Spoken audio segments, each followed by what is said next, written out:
Good evening, sir. Good afternoon, sir. Thank you very much. Welcome to the class. Good afternoon. Good afternoon.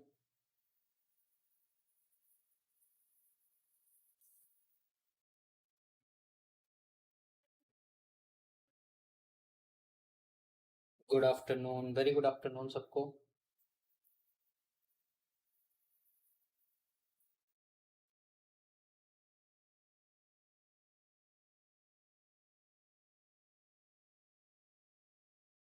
Good afternoon. Good afternoon. Good afternoon. Good afternoon. सबको बहुत बहुत good afternoon भाई. कैसे हैं आप लोग? गर्मी तो बहुत है आज.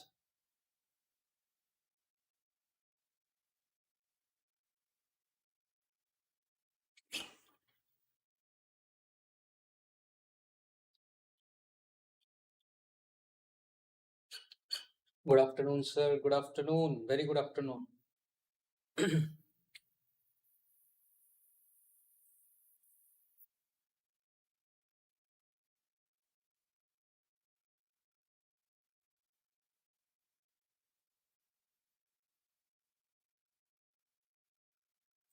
सब बढ़िया.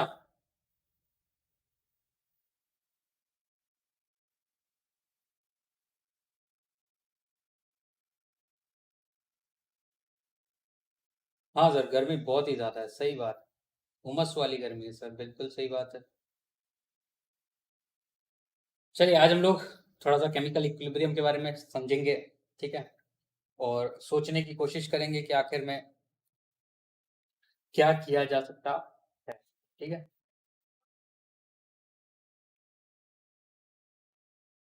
एक कंसेप्ट समझने की कोशिश करेंगे.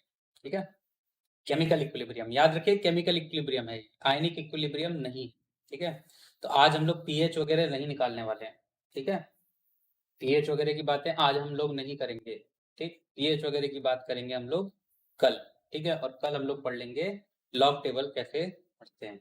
ठीक है. तो शुरुआत के 10 मिनट जो है वो हम लोग थोड़ा सा लॉग टेबल का देख लेंगे. तो प्लीज लेट मत होइएगा कल, बिल्कुल भी. ठीक है. जैसे ही क्लास स्टार्ट हो जाए वैसे ही तुरंत आ जाइएगा, है ना. और फिर हम लोग लॉग टेबल पढ़ना सीख लेंगे. तुरंत पढ़ लेंगे क्योंकि हम ज़्यादा टाइम उस पे नहीं दे सकते हैं, क्योंकि आप समझिए, क्योंकि हमें बहुत सारे चैप्टर्स करने हैं. ठीक है. अगर हम ऐसे ही लॉग टेबल को अगर हम एक लेक्चर देना शुरू कर दें तो दैट इज नॉट पॉसिबल, है ना. चलिए, गुड आफ्टरनून. गुड आफ्टरनून सबको. बहुत बहुत गुड आफ्टरनून. और हम लोग आज क्या करने वाले हैं? हम लोग आज केमिकल इक्विलिब्रियम पढ़ने वाले हैं. ठीक है. Chemical equilibrium. तो केमिकल इक्विलिब्रियम और आयनिक इक्विलिब्रियम में क्या डिफरेंस है?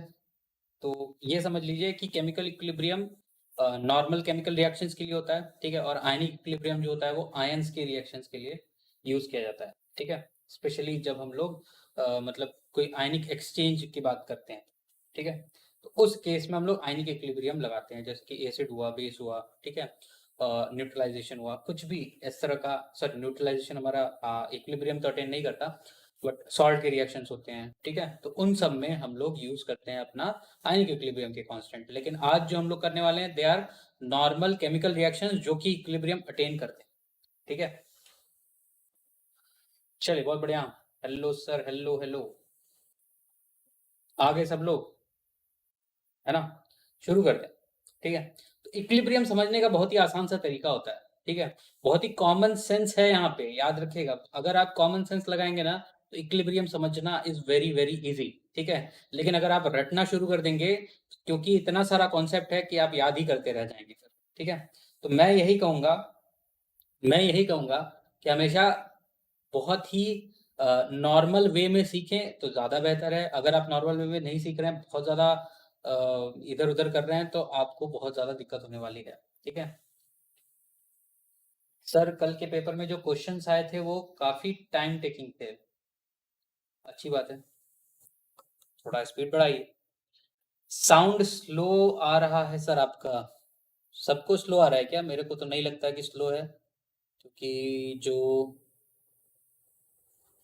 मेरा पैरामीटर है वो तो सही है.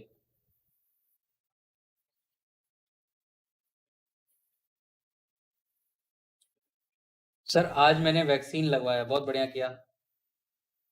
चलिए भाई,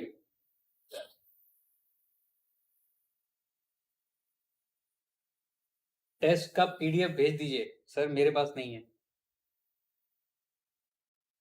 and that is not what I do. ठीक है, चलिए भाई, केमिकल इक्विलिब्रियम शुरू करते हैं। ठीक है, तो केमिकल इक्विलिब्रियम में हम क्या देख, पहले तो इक्विलिब्रियम समझते हैं कि क्या होता है ना। इक्विलिब्रियम, ठीक है, एक कॉमन सा एग्जांपल देते हैं। ठीक है, एक कॉमन सा एग्जांपल देते हैं। आप लोग मेले वगैरह में जाते हैं तो वहां पे कुछ लोग स्टंट्स परफॉर्म कर रहे होते हैं। ठीक है, तो स्टंट कुछ किस तरह का होता है कि एक हमारा इस तरह का क्रॉस लगा रहता है और इसमें एक रस्सी लगी रहती है। ठीक, और वहां पे दूसरे साइड पे भी एक स्टैंड लगा रहता है। ठीक है, और इस पे कोई इंसान जो है वो डंडा लेके चल रहा होता है। ठीक है, उसके हाथ में क्या होता है, एक लॉन्ग स्टिक होती है। ऐसा होता है कि नहीं होता है? ठीक है, डंडा लेके वो चल रहा होता है इस रस्सी के ऊपर। ठीक, इसका मतलब वो क्या कर रहा है, यहाँ पे वो क्या कर रहा है, बैलेंसिंग कर रहा है। ठीक है, बैलेंसिंग कर रहा है, लेकिन किसको बैलेंस कर रहा है, यहाँ पे वो बैलेंस कर रहा है फोर्सेस को। ठीक है, फोर्सेस को वो बैलेंस कर रहा है। ठीक है, मतलब जितना वो राइट साइड में झुक रहा होगा उतना ही उसको लेफ्ट हैंड साइड में भी झुकना पड़ रहा होगा, तभी वो बैलेंस हो पाएगा। होगा कि नहीं होगा, बताया जल्दी। अगर वो लेफ्ट हैंड साइड पे उड़ गया, है ना, और राइट हैंड साइड पे नीचे चला गया, तो वो बैलेंस हो पाएगा क्या, नहीं हो पाएगा। तो वो क्या करेगा, नीचे गिर जाएगा, है कि नहीं। तो नीचे गिरा तो वो बैलेंस नहीं हुआ, इक्विलिब्रियम नहीं पहुंच पाया, बैलेंस नहीं कर पाया। ठीक है, लेकिन अगर वो दोनों तरफ से सेम अमाउंट ऑफ फोर्स के साथ जो है वो झुका, ठीक है, तो बिल्कुल बैलेंस कर पाएगा, है ना। कुछ लोग इसमें बैठ जाते हैं, कुछ लोग इस पे खड़े हो जाते हैं, कुछ लोग इस पे करतबबाजी करते हैं। ठीक है, तो इसका मतलब वो क्या कर रहे हैं, वो बैलेंस कर रहे हैं किसको, फोर्सेस को, फोर्सेस को बैलेंस कर रहा है।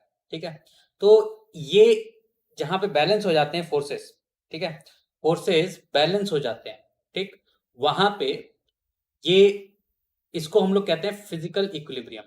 ठीक है, क्या फोर्स जीरो है क्या, नहीं, फोर्स जीरो नहीं है, ये है फिजिकल इक्विलिब्रियम। ठीक है, यहाँ पे फोर्सेस जीरो है क्या, नहीं, जीरो नहीं है। ठीक है, वेट जितना लेफ्ट हैंड साइड पे लग रहा है उतना ही राइट हैंड साइड पे भी लग रहा है। ठीक है, बट दोनों क्योंकि अपोजिट डायरेक्शन में है और बैलेंस आउट हो गए हैं, इसलिए इसको हम लोग कहते हैं फिजिकल इक्विलिब्रियम या बैलेंसिंग ऑफ फोर्सेस। ठीक है, ये बैलेंस हो गया। लेकिन केमिकल इक्विलिब्रियम क्या है, यहाँ पे हमें पढ़ना क्या है, केमिकल इक्विलिब्रियम, केमिकल इक्विलिब्रियम। ठीक है, अब केमिकल इक्विलिब्रियम में क्या होगा कि कोई रिएक्शन होगा। ठीक है, क्या होगा, रिएक्शन होगा, सबसे पहली कंडीशन तो यही है। ठीक है, रिएक्शन शुड हैपन, ठीक है, शुड टेक प्लेस। रिएक्शन हुआ, क्या होना चाहिए, तो यहां पे होगा रेट ऑफ फॉरवर्ड रिएक्शन। याद रखिएगा, रेट ऑफ फॉरवर्ड रिएक्शन, ये आप केमिकल काइनेटिक्स में पढ़ चुके हैं। Rate of forward reaction should be equals to rate of backward reaction. ठीक है,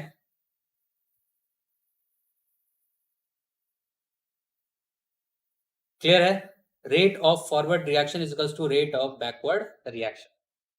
ठीक,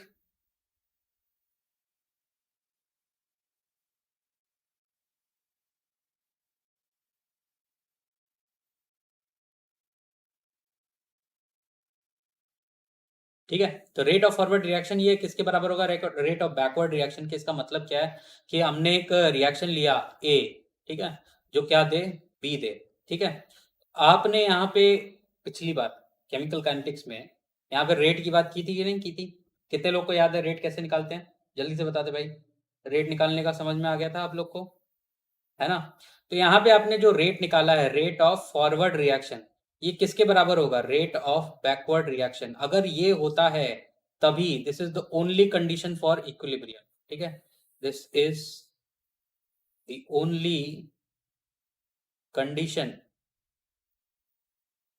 for equilibrium.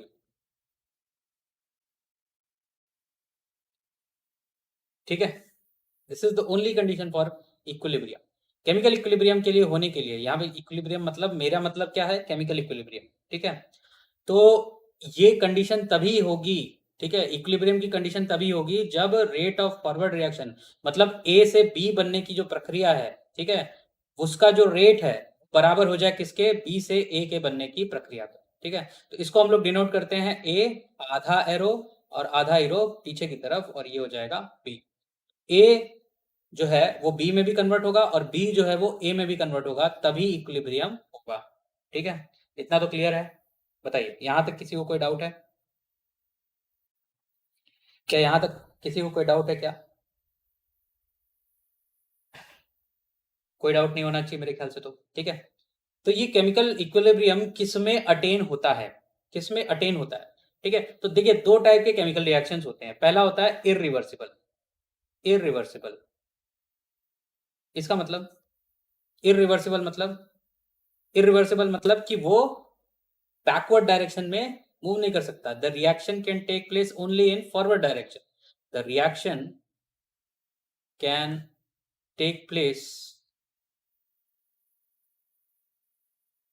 Only in forward direction.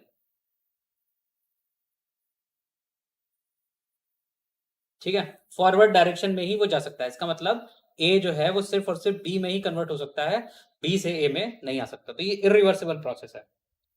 ठीक है, इरिवर्सिबल प्रोसेस है। ठीक, चलिए ये तो बहुत ही इंपॉर्टेंट है, बहुत नॉर्मल भी है। ठीक है, इसका एग्जाम्पल क्या है? इसका एग्जाम्पल होते हैं आपके कंबशन रिएक्शन,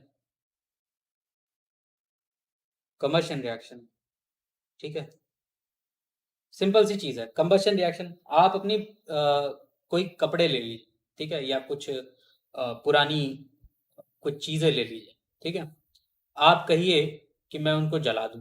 ठीक है, तो चलिए मैंने जला दिया। अब अगर जला दिया है तो क्या मैं वापस उस जले हुए राख से आपकी पुरानी हुई चीजें वापस जो है वो वापस ला सकता हूँ क्या? तो ऐसा नहीं होने वाला। तो कंबशन रिएक्शन कभी भी रिवर्सिबल नहीं होता है, तो वो वापस नहीं आ सकता। ठीक है, वो वापस नहीं आ सकता। ठीक, दूसरी चीज क्या हो सकती है भाई? कंबशन हो गया। चलिए न्यूट्रलाइजेशन। न्यूट्रलाइजेशन, न्यूट्रलाइजेशन रिएक्शन में क्या होगा? न्यूट्रलाइजेशन रिएक्शन में आपका एसिड और बेस, एसिड प्लस बेस, ये रिएक्ट करता है, क्या बनाता है? Salt plus water, salt plus H2। ठीक है, तो एसिड और बेस ये रिएक्ट करेगा किसके साथ? सॉरी, ये आपस में रिएक्ट करेंगे और क्या बनाएंगे? आप आना सॉल्ट बनाएंगे और वाटर बनाएंगे। ठीक है, अब सॉल्ट और वाटर बन गया, इसका मतलब ये नहीं कि आपने सॉल्ट को पानी में घोला और वापस बोला कि एसिड भी बन जाए और बेस भी बन जाए। ठीक है, एसिड और बेस ऐसे नहीं बन सकते। ठीक है, इसका सिंपल सा रीजन है कि वो वापस नहीं आ सकता। सॉल्ट को अगर हम पानी में मिलाते हैं तो क्या एसिड लगता है क्या? क्या बेस लगता है क्या? हमें बिल्कुल भी नहीं लगता। ठीक है, सिंपल सी चीज यहाँ पे ये है कि अगर आपको डॉक्टर ने बोला है कि नमक के पानी के गरारे कीजिए, तो नमक के पानी के गरारे आप बिल्कुल कर सकते हैं, क्योंकि वो ना वो एसिड में होगा ना कि वो बेस में आएगा। ठीक है, अगर ऐसा होता कि एसिड भी बन जाता बेस भी बन जाता तो सब लोग अपना अपना फैक्ट्री खोल के बैठ गए होते। ठीक है, सब लोग अपना अपना फैक्ट्री खोल के बैठ गए होते भाई, कि चलो एसिड बनाना है, पानी नमक लो, तुरंत तुरंत पानी में घोलो, एसिड अलग करो बेस अलग करो, ऐसा हो जाएगा। ठीक है, हो हो। ठीक है, तो एसिड और बेस, ठीक, ये रिएक्ट करे, ये रिएक्ट करके क्या बनाएंगे? सॉल्ट और H2O। लेकिन ऐसा नहीं होगा कि H2O में हम सॉल्ट मिला दें तो एसिड और बेस भी मिल जाए। ठीक है, इसमें किसी को कोई दिक्कत? बताइए भाई। तो कंबशन हो गया, न्यूट्रलाइजेशन हो गया। ठीक है, तीसरा होता है प्रेसिपिटेशन। प्रेसिपिटेशन, अगर प्रेसिपिटेट कर गया है, ठीक है, तो वापस से आपका सॉल्यूशन में नहीं जाएगा इतनी जल्दी। ठीक है, उसके लिए बहुत दिक्कत आती है। ठीक, उसके लिए हमारे पास बहुत ज्यादा दिक्कत आती है। तो प्रेसिपिटेशन, ठीक है, प्रेसिपिटेशन में क्या होगा हमारा? वापस जो प्रेसिपिटेट हुआ है वो वापस सॉल्यूशन में नहीं जाएगा। C+O2 कैसा रिएक्शन है सर? CO2 कैसा रिएक्शन है, मतलब क्या होता है? रिवर्सिबल की इरिवर्सिबल? लकड़ी को जला दो, ठीक है, लकड़ी को जला दीजिए, कोयले को जला दीजिए, और उस राख से जो CO2 निकल चुकी है उसको वापस से कोयला बना के दिखा दीजिए, तो आप समझ जाएंगे कि रिवर्सिबल है कि नहीं है। ठीक है, सिंपल सी बात है। ठीक है, precipitation reaction is also a irreversible reaction. और जो कुछ रिडॉक्स रिएक्शंस होते हैं कुछ, ठीक है, सारे नहीं बोलता हूँ, कुछ रिडॉक्स रिएक्शन मतलब मैक्सिमम रिडॉक्स रिएक्शन आपके कैसे होते हैं, इरिवर्सिबल होते हैं, ठीक है। जैसे कि जिंक प्लस CuSO4 कर दिया अगर आपने, ठीक है, तो क्या ये सॉरी ZnSO4 बनाएगा प्लस Cu, ठीक है, लेकिन क्या ZnSO4 और Cu रिएक्ट करके जिंक और CuSO4 बनाएगा क्या? तो नहीं बनाएगा, ठीक है। प्रेसिपिटेशन तो रिवर्सिबल है ना सर? कैसे भाई?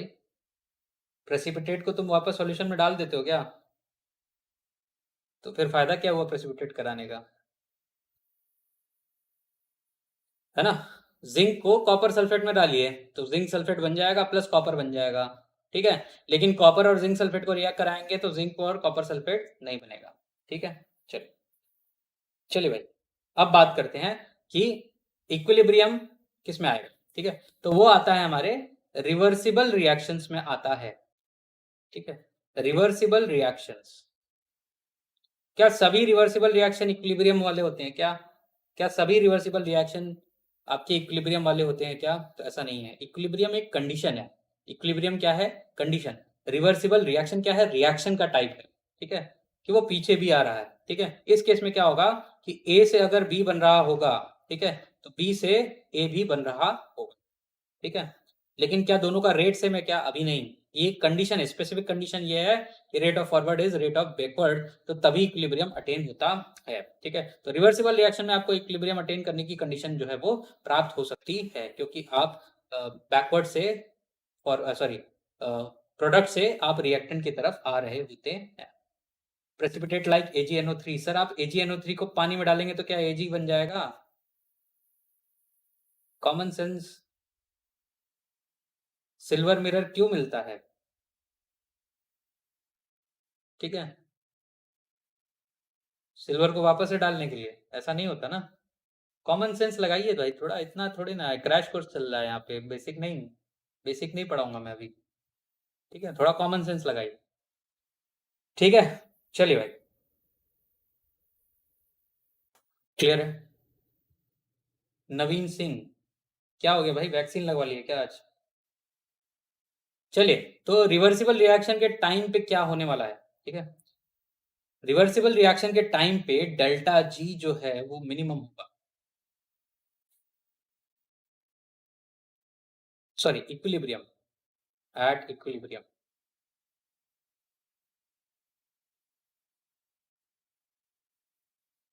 At equilibrium delta G is minimum, ठीक है, होगा कि नहीं होगा बताइए। और जो एनर्जी ऑफ द सिस्टम होगा वो भी सबसे मिनिमम होगा, ठीक है, वो भी सबसे मिनिमम होगा एट इक्विलिब्रियम, ठीक है, क्लियर है। एनर्जी जब मिनिमम होता है तभी इक्विलिब्रियम अटेन होता है।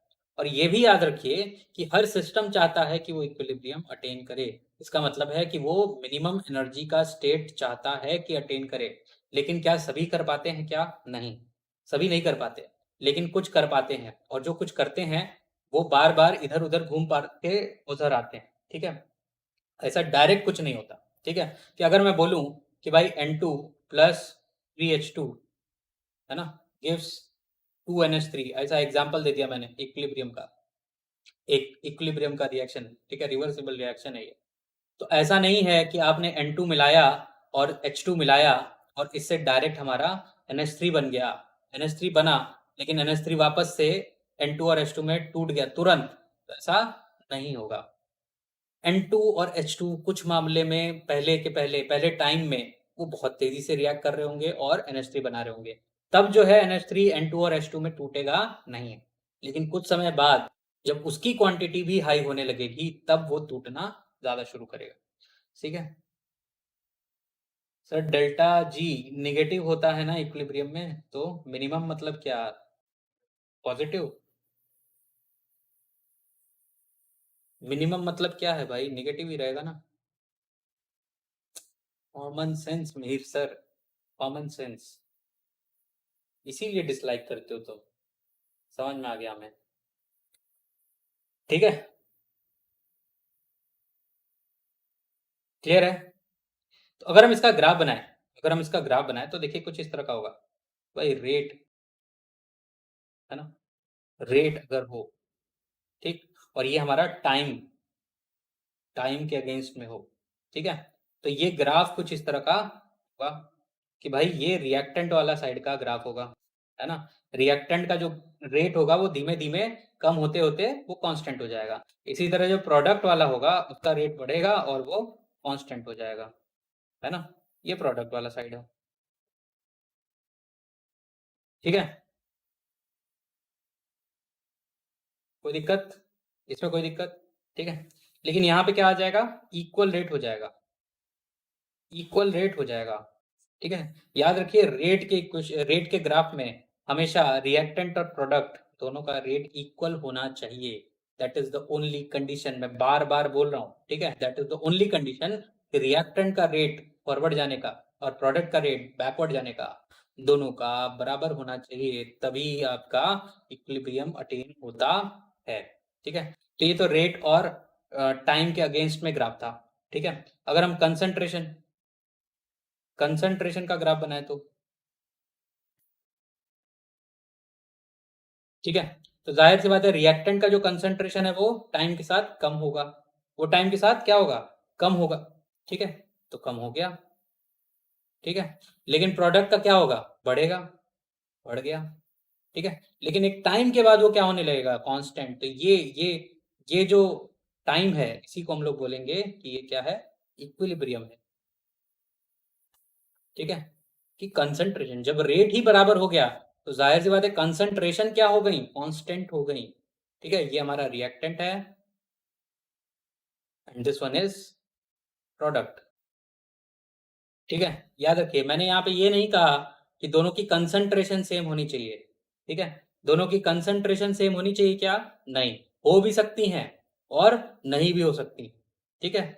समझ में आया, ये भी ग्राफ हो सकता है, ठीक है। कंसंट्रेशन ये पूछ चुका है, ठीक है, ये पूछ चुका है कंसंट्रेशन और टाइम का ग्राफ, ठीक है।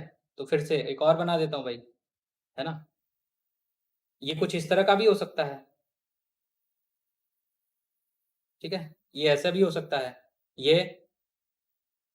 ऐसे भी हो सकता है, ठीक है। तो यहाँ पे कांस्टेंट होना चाहिए, कंसंट्रेशन जो है वो कांस्टेंट होनी चाहिए एक टाइम के बाद, ठीक है, दोनों की, रिएक्टेंट की भी और प्रोडक्ट की। तो उसको हम लोग बोलेंगे कि इक्विलिब्रियम अटेन कर लिया। यहाँ पे ये इक्विलिब्रियम है, ठीक है, यहाँ पे ये इक्विलिब्रियम है, ठीक है। इक्विलिब्रियम अटेन किया कंसंट्रेशन और टाइम के ग्राफ में, ठीक है। लेकिन अगर रेट का ग्राफ होगा, इन दोनों को चिपकना जरूरी है, इन दोनों ग्राफ्स के जो कर्व हैं इन दोनों को चिपकना जरूरी है। अगर ये नहीं चिपके तो इसका मतलब इक्विलिब्रियम अटेन नहीं हुआ है। क्लियर है, यहां तक सभी को समझ में आया। इसमें गलती मत करिएगा भाई, इसमें गलती मत करिएगा। और ये किस तरह का इक्विलिब्रियम होता है याद रखिएगा, chemical equilibrium is dynamic equilibrium, ठीक है। ये एक डायनामिक इक्विलिब्रियम है। व्हाट इज डायनामिक इक्विलिब्रियम, ठीक है, व्हाट इज डायनामिक इक्विलिब्रियम। देखिए डायनामिक इक्विलिब्रियम मतलब कि चल तो रहा है लेकिन ऐसा प्रतीत होगा कि कुछ चल ही नहीं रहा है ना। चल तो रहा है लेकिन ऐसा प्रतीत होगा कि कुछ चल ही नहीं रहा, ठीक है। इसका एक बहुत ही नॉर्मल सा एग्जांपल होता है, जो दो नल वाला जो एग्जांपल है हमारा, है ना, कि हमने एक टैप लगा दिया है, ठीक है, एक टैप लगा दिया इधर, ठीक है। इससे पानी गिर रहा है इसमें, एक बकेट में, और उस बकेट में भी हमने क्या लगा दिया है, दूसरा टैप लगा दिया है, ठीक है। तो पानी गिरेगा, ठीक है। मान लेते हैं इसको ऑफ कर दें, ठीक, इसको ऑन कर दें, तो पानी का लेवल क्या होगा, राइज करता जाएगा करता जाएगा करता जाएगा। मान लेते हैं इसको ऑफ कर दें, इसको ऑन कर दें, पानी का लेवल गिरता जाएगा गिरता जाएगा गिरता जाएगा बकेट में, है कि नहीं। लेकिन ऐसा करें, ऐसा जुगाड़ करें कि इन दोनों को ऐसा सेट कर दें कि जो पानी गिर रहा है ना उतना ही पानी जो है वो इससे भी बहे, ठीक है। उस केस में पानी का जो लेवल है वो कांस्टेंट रहेगा। इसका मतलब पानी आ भी रहा है, पानी जा भी रहा है, लेकिन पानी की हाइट जो है वो इंक्रीज नहीं कर रही है, ठीक है। So such type of equilibrium is called dynamic equilibrium. इस केस में भी क्या हो रहा है, केमिकल इक्विलिब्रियम में भी क्या हो रहा है, rate of reaction is rate of forward reaction is equal to rate of backward reaction, है कि नहीं। Rate of forward reaction is equal to rate of backward reaction. इसका मतलब फॉरवर्ड रिएक्शन भी हो रहा है, बैकवर्ड रिएक्शन भी हो रहा है, लेकिन कंसंट्रेशन में कोई चेंज नहीं हो रहा है, ठीक है। रिएक्शन तो हो रहा है, ऐसा नहीं कि रिएक्शन नहीं हो रहा, रिएक्शन हो रहा है, लेकिन दोनों का ही कंसंट्रेशन जो है वो कांस्टेंट हो गया है, ठीक है। क्लियर? चलिए भाई, समझ में आ गया। तो ये होता है हमारा डायनेमिक इक्विलिब्रियम, ठीक है। तो ग्राफिकल रिप्रेजेंटेशन कैसे होता है समझ गए आप लोग, इसमें कोई दिक्कत किसी को? जल्दी से बता भाई।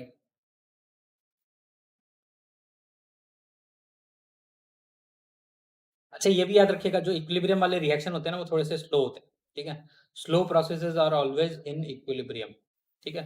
थोड़ा हो जाएंगे, थोड़ा नहीं होंगे, थोड़ा हो जाएंगे, थोड़ा नहीं होंगे, थोड़ा हो जाएंगे, थोड़ा नहीं होंगे। तो स्लो प्रोसेस जो होते हैं वो हमेशा इक्विलिब्रियम में होते हैं, इस बात को थोड़ा सा अपने दिमाग में रखिएगा, ठीक है।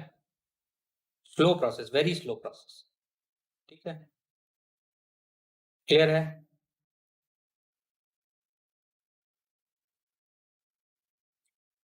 कोई दिक्कत यहाँ तक? जल्दी से बताएं भाई, ग्राफ समझ में आ गए?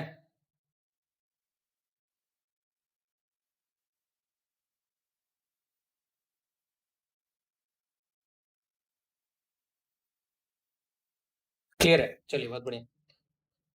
अरे प्लैंक कांस्टेंट सर हैं, अरे क्या बात। चलिए भाई, कैरेक्टरिस्टिक्स, कैरेक्टरिस्टिक्स। आंधी आ रही है क्या? चलिए भाई, कैरेक्टरिस्टिक्स की बात करें तो सबसे इजी, सबसे आसान, सबसे मतलब बेसिक सी कैरेक्टरिस्टिक क्या होगी कि जो रिएक्शन मिक्सचर होगा, ठीक है, reaction mixture will contain both reactant and product, ठीक है। रिएक्शन मिक्सचर विल कंटेन क्या? बोथ रिएक्टेंट एंड प्रोडक्ट, ठीक है। क्लियर? रिएक्टेंट भी होगा, प्रोडक्ट भी होगा। भाई अगर आपने एसिड लिया, आपने बेस लिया, दोनों को मिक्स कर दिया, तो क्या मिलेगा आपको? सिर्फ और सिर्फ क्या मिलेगा? सॉल्ट और वाटर मिलेगा, है कि नहीं? अगर वो इक्विवेलेंट में होंगे तो बिल्कुल सही बात है। लेकिन लेकिन इक्विलिब्रियम में क्या होगा? आप ऐड करिए, आपको प्रोडक्ट भी मिलेगा और रिएक्टेंट भी मिलेगा। क्लियर है? समझ में आ गया? ये इतना सिंपल सा चीज है, ठीक है। दूसरा, जो मैं बार बार बोल रहा हूं, ठीक है, इक्वल रेट्स होंगे फॉरवर्ड और बैकवर्ड रिएक्शन के। Equal rates of forward and backward reactions. होगा कि नहीं होगा? जल्दी से बताओ, ये तो सिंपल सी चीज है, ठीक। तीसरा, कंसंट्रेशन एट इक्विलिब्रियम चेंज नहीं होगी, ठीक है। कंसंट्रेशन एट इक्विलिब्रियम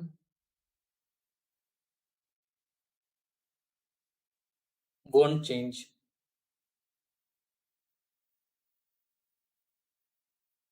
ठीक है। Aman Kumar Gupta, salt plus water, बहुत बढ़िया, ठीक है। क्लियर है? और last, D, catalyst does not effect, does not affect concentration at equilibrium, ठीक है। इस स्टेटमेंट का मतलब क्या है वो समझो, बहुत ही कभी कभी बच्चे जो है कंफ्यूज हो जाते हैं इससे। थ्योरेटिकल क्वेश्चन जो आते हैं ना, इसमें बच्चे कंफ्यूज होते हैं ज्यादातर, ठीक है। Catalyst does not affect concentration of equilibrium. मान लेते हैं ये एक रिएक्शन है जो कि इक्विलिब्रियम अटेन कर रहा था, ए टू बी। मान लेते हैं विदाउट कैटलिस्ट, विदाउट कैटलिस्ट, ठीक है। कंसंट्रेशन ऑफ ए ये थी 20 इक्विलिब्रियम पे, ठीक है, इक्विलिब्रियम पे बता रहा हूं मैं, ठीक है। ये थी 10, सॉरी 10, ठीक है। और कंसंट्रेशन ऑफ बी जो थी वो थी हमारी 20। तो विथ कैटलिस्ट अगर ये इक्विलिब्रियम अटेन कर रहा है तो भी कंसंट्रेशन ऑफ ए कितनी रहेगी? 10, और कंसंट्रेशन ऑफ बी कितनी रहेगी? 20, ठीक है। ये चेंज नहीं होगी, ठीक है। जो इक्विलिब्रियम कंसंट्रेशन उस पर्टिकुलर कंडीशन के लिए चाहिए, वो चाहे आप कैटलिस्ट के साथ लीजिए रिएक्शन, चाहे आप कैटलिस्ट के बिना लीजिए, तो भी कंसंट्रेशन उतनी ही आती है, ठीक है। कंसंट्रेशन, सॉरी, जो कैटलिस्ट है वो क्या करता है? वो सिर्फ और सिर्फ एक्टिवेशन एनर्जी को कम करता है, ठीक है। टेम्परेचर बढ़ाएंगे तब पर भी इक्विलिब्रियम कांस्टेंट रहेगा सर। अभी हम कैरेक्टरिस्टिक पे आ रहे हैं, फैक्टर्स अफेक्टिंग इक्विलिब्रियम नहीं, ठीक है। जब हम वो पढ़ाएंगे तो आप समझ जाएंगे। टेम्परेचर बढ़ाएंगे तो क्या होगा, टेम्परेचर घटाएंगे तो क्या होगा। ठीक है, क्लियर है। चलिए, इतना समझ में आया कि नहीं आया, जल्दी से बताएं। ये समझ में आया? जल्दी बताएं भाई, लॉ ऑफ मास एक्शन पढ़ाना है फिर।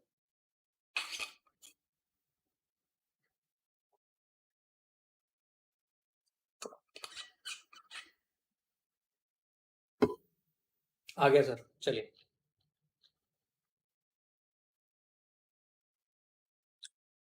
तो लॉ ऑफ मास एक्शन है ना। अगेन मैं बार बार बोलूंगा, साइंस जो है वो बहुत ही नॉर्मल से एग्जांपल से भी समझी जा सकती है। ठीक है, लॉ ऑफ मास एक्शन क्या है? लॉ ऑफ मास एक्शन है कि भाई कितना कंसंट्रेशन ऐसा है, कितने मॉलिक्यूल्स ऐसे हैं जो कि रिएक्ट करेंगे। उनसे हमें मतलब नहीं कि आपने कितना लिया, हमें उनसे मतलब है कि वो कितना रिएक्ट करेंगे। ठीक है, सिंपल सा एक एग्जांपल देते हैं आपको कि आपने एक बाल्टी ली। ठीक है, ठीक, उसमें कुछ पानी भरा। ठीक है, मान लेते हैं 10 लीटर पानी ली। ठीक है, तो आपके पास दो चीज हो गई, एक हो गया बाल्टी जिसमें 10 लीटर पानी है, और एक 10 लीटर पानी आपने जमीन पे ही गिरा दिया। ठीक है, अपने छत पे 10 लीटर पानी गिरा दिया। ठीक है, दोनों के सामने क्या है, सूर्य भगवान है। ठीक है, ये क्या करेंगे, ये अपनी प्रकाश की जो किरणें हैं, ठीक है, उनको छोड़ेंगे। उनसे क्या होगा, रेडिएशन की जो तरंगे हैं वो आएंगी और इनको सुखाएंगी। ठीक है, तो कौन सा इन दोनों में से जल्दी सूखेगा? जल्दी सूखेगा कौन सा, जो फ्लोर पे गिरा हुआ हो। क्यों? क्योंकि इसका ऑलमोस्ट पूरा का पूरा पार्टिकल, 10 लीटर का 10 लीटर के जो पार्टिकल्स हैं वो सूर्य के किरणों के कांटेक्ट में आएंगे। ठीक है, लेकिन यहाँ पे सिर्फ और सिर्फ टॉप लेयर आएगी, ये वाली जो टॉप लेयर है बस वही आएगी। क्लियर है? इवापोरेशन किसका होगा, जो छत पे गिर गया। ठीक, जो बाल्टी में था उसका सिर्फ टॉप सरफेस ही रेडिएशन के कांटेक्ट में आएगा, यही होता है एक्टिव मास। ठीक है, इसी को हम लोग बोलते हैं एक्टिव मास। ठीक है, कौन सा रिएक्शन करेगा, उससे मतलब नहीं है कि 10 मोल है। अगर मोल रिएक्ट करने वाले सिर्फ एक ही हैं तो हम 10 मोल का क्या करेंगे? ठीक है, हम 10 मोल का क्या करेंगे? रिएक्ट करने वाला कौन सा है, जो रिएक्ट करेगा। एक्टिव मास वही मास है जो कि रिएक्ट करेगा in the chemical reaction. Clear है? बता भाई, क्या ये क्लियर है? Law of mass action given by Guldberg and Beck, बहुत बढ़िया। याद कर लो, सब याद कर लो। साइंटिस्ट का नाम बहुत जरूरी है, कि नीट में जरूर आएगा, है ना मीर सर? क्यों? साइंटिस्ट तो पूछता है वहां पे, वो यूपीएससी का क्विज है, वो नीट का क्विज थोड़ी ना आने वाला है। ठीक है, बोलिए। तो अगर कोई रिएक्शन है, ए प्लस बी गिव्स प्रोडक्ट। ठीक है, देखिए केमिकल काइनेटिक्स में आपने सीखा था कि स्टोइकियोमेट्री से कुछ नहीं होता। ठीक है, हो भी सकता है और नहीं भी हो सकता है, क्या वही पावर में जाता है? हाँ, केमिकल काइनेटिक्स में ऐसा नहीं होता है। लेकिन जब हम इक्विलिब्रियम की बात करते हैं, यहीं पे कंफ्यूजन होती है। जब हम इक्विलिब्रियम की बात करते हैं तो स्टोइकियोमेट्री प्लेज अ रोल। हमेशा याद रखिए, जब भी इक्विलिब्रियम की बात हम करेंगे तब स्टोइकियोमेट्री ही काम करती है। ठीक है, क्योंकि उस समय जो हम लोग are is equal to rate, rate क्या लिख रहे थे हम लोग, के टाइम्स ए की पावर एक्स बी की पावर वाई, ऐसा लिख रहे थे कि नहीं? तो यहाँ पे एक्स और वाई क्या थे, ऑर्डर थे। ठीक है, ऑर्डर थे। यहाँ पे हम लोग जब लिखेंगे in in case of equilibrium, in case of equilibrium, ठीक है, इन केस ऑफ इक्विलिब्रियम हम रेट जब लिखेंगे, रेट, तो ये हो जाएगा के टाइम्स ए की पावर ए और बी की पावर बी। ठीक है, in case of equilibrium stoichiometry ही उसकी पावर होती है। क्लियर है?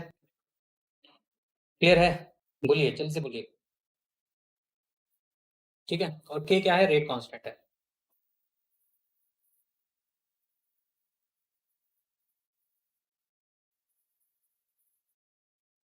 ठीक है, लॉ ऑफ मास एक्शन यही कहता है कि जो कंसंट्रेशन है रिएक्टेंट की, ठीक है, जो कंसंट्रेशन है रिएक्टेंट की, उसको रेज कर देंगे उसके स्टोइकियोमेट्रिक कोफिशिएंट की पावर से, तो उनका जो प्रोडक्ट आएगा, ठीक है, उनका जो प्रोडक्ट आएगा उसमें हम जब के का मल्टीप्लाई करेंगे तो हमें रेट मिलेगा। ठीक है, दिस इज वेरी इंपॉर्टेंट। ठीक है, this is very important. Clear है? चलिए बताएं, जल्दी से बताएं, है ना? चलिए, तो इक्विलिब्रियम कांस्टेंट कैसे निकालते हैं वो सीखिए अब। ठीक है, इक्विलिब्रियम कांस्टेंट कैसे निकालते हैं वो सीख लीजिए। तो ए ए प्लस बी बी, ये कोई जनरल रिएक्शन है और इसको हम अभी फॉरवर्ड डायरेक्शन में ही देख रहे हैं। ठीक है, सी सी प्लस डी डी। ठीक है, ये अभी फॉरवर्ड डायरेक्शन। ठीक, तो इस केस में रेट क्या होगा? रेट ऑफ फॉरवर्ड रिएक्शन इस केस में कितना आएगा भाई? ये आ जाएगा हमारा, जल्दी से बताएं, जल्दी से बताएं, क्या आ जाएगा? हमेशा याद रखिएगा रिएक्टेंट पे डिपेंड करता है रेट, तो क्या आ जाएगा? के ए टाइम्स ए और बी टाइम्स बी, यही आएगा rate of forward reaction. Forward reaction मतलब रिएक्टेंट से प्रोडक्ट बनने की प्रक्रिया। ठीक है, इस केस में रेट जो है वो रिएक्टेंट पे डिपेंड करता है, तो ए की पावर ए, बी की पावर बी। क्लियर है यहाँ तक, है ना? अब अगर हम बैकवर्ड रिएक्शन लिखें, इसी का बैकवर्ड रिएक्शन लिखें, तो क्या हो जाएगा? C C plus D D gives A A plus B B. ऐसा होगा कि नहीं होगा? है ना? तो अब अगर हम जो रेट लिखेंगे वो क्या हो जाएगा? रिवर्सिबल डायरेक्शन में, मतलब बैकवर्ड डायरेक्शन का होगा, है ना? आर बी लिखते हैं उसको, तो ये कितना हो जाएगा? के। ठीक, के, और ये कितना हो जाएगा? सी की पावर सी, डी की पावर डी। इतना तो क्लियर है? बताइए, ये रेट ऑफ फॉरवर्ड रिएक्शन है, ये हमारा rate of backward reaction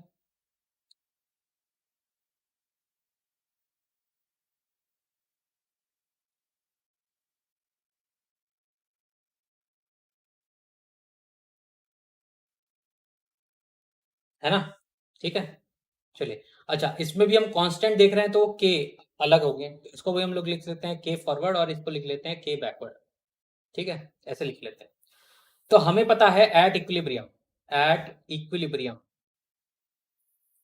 at equilibrium rate of forward reaction is equals to rate of backward reaction. यही तो होना है ना? Rate of forward is equals to rate of backward reaction. तो भाई दोनों की वैल्यूज को बराबर कर दो। ठीक है, तो के एफ ए की पावर ए, बी की power B is equals to K B C की पावर सी इंटू डी की पावर डी। ठीक है, तो हम क्या करेंगे कि कांस्टेंट को एक तरफ कर देते हैं, तो K F upon A B is equals to C की पावर सी, डी की power D divided by A की पावर ए, बी की पावर बी। ठीक है, अब यही यही जो के एफ और अपॉन के बी है, rate constant of forward reaction divided by rate constant of backward reaction, इसी को हम लोग कहते हैं इक्विलिब्रियम कांस्टेंट के सी। ठीक है, this is called equilibrium constant के सी, और इसका फॉर्मूला क्या हो जाएगा? सी की पावर सी, डी की power D divided by A की पावर ए, बी की पावर बी। ठीक है, where Kc is the equilibrium constant. Kc is equals to equilibrium constant.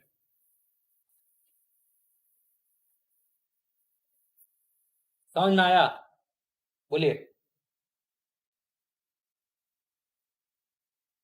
कितने लोगों को समझ में आ गया? आसान सा है, वेरी इजी।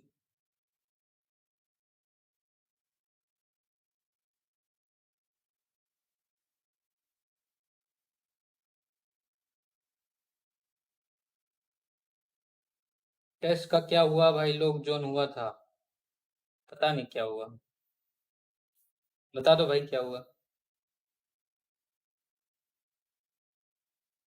ठीक है, सॉरी मैं थोड़ा चैट लेट पढ़ रहा हूँ क्योंकि मैं अभी थोड़ा सा पढ़ा रहा हूँ, है ना? आ गया?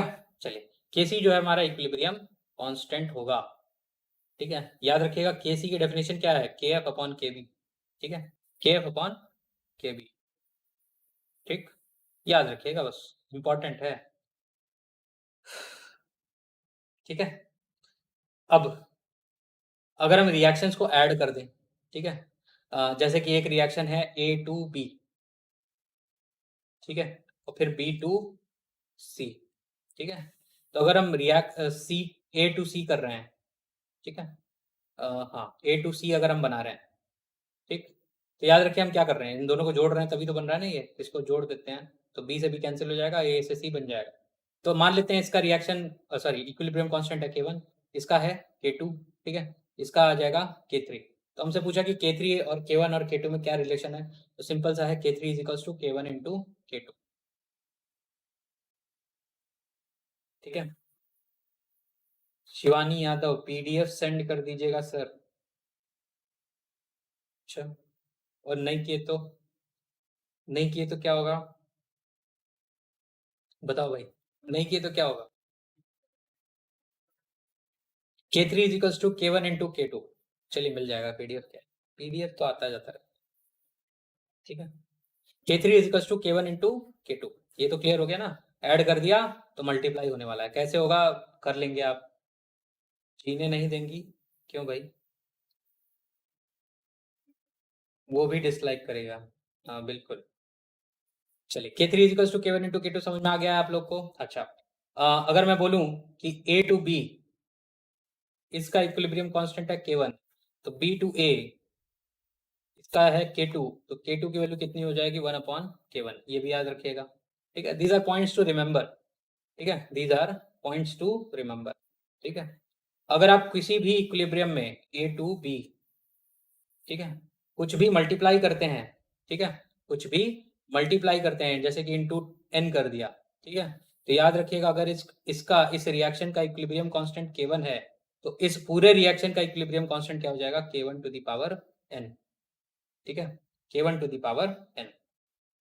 क्लियर है? बताइए भाई, ये चीज समझ में आ गई? A टू B अगर है, उसका K1 है, ठीक है, इक्विलिब्रियम कांस्टेंट, अगर हम उस पूरे रिएक्शन में इनटू n कर देंगे, ठीक है, तो वो क्या हो जाएगा, टू दी पावर n चला जाएगा, है ना? समझ में आ गया? बोलिए भाई, क्लियर है ना? चलिए बहुत बढ़िया, एकदम बढ़िया से कर रहे हैं आप लोग। ठीक है, चलिए अब इससे इन्फरेंस क्या निकलता है वो समझिए। ठीक है, k की वैल्यू क्या थी, kc की वैल्यू क्या थी भाई? kc की वैल्यू थी c की पावर c, d की power d divided by a की पावर a, b की पावर b, है ना? याद रखिए केसी की वैल्यू को हम लोग 3 रेंजेस में रखते हैं। ठीक है, एक रेंज है हमारी greater than 10 to the power 3। ठीक है, greater than 10 to the power 3। एक रेंज है हमारा 10 टू द पावर 3 से लेके 10 टू द पावर -3। ठीक है, और एक रेंज है हमारा 10 टू द पावर -3 से भी कम। ठीक है, 10 टू द पावर -3 से भी कम। ठीक, तो ये 3 रेंजेस हैं, इनका मतलब क्या है ये समझिए। 10 टू द पावर 3 का मतलब है, ठीक है, 10 टू द पावर 3 का मतलब है कि केसी की वैल्यू में जो कंसंट्रेशन है प्रोडक्ट का, याद रखिए 10 टू द पावर 3 हो रहा है ना, इसका मतलब क्या है, जो न्यूमरेटर है वो ज्यादा है। न्यूमरेटर ज्यादा है इसका मतलब क्या है, कंसंट्रेशन ऑफ प्रोडक्ट ज्यादा है। इसका मतलब रिएक्शन किस तरफ ज्यादा है, प्रोडक्ट की तरफ ज्यादा है। ठीक है, तो प्रोडक्ट इसमें ज्यादा बनेगा, product will be more.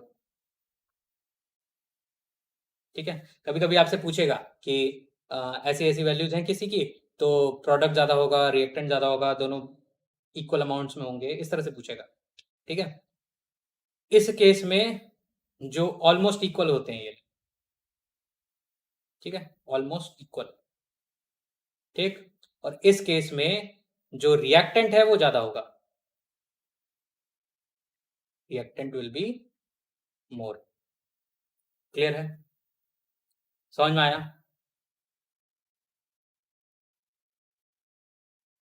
Product will be, sorry forward direction होगा, नहीं फॉरवर्ड डायरेक्शन नहीं, इक्विलिब्रियम में फॉरवर्ड डायरेक्शन थोड़ी ना होता है।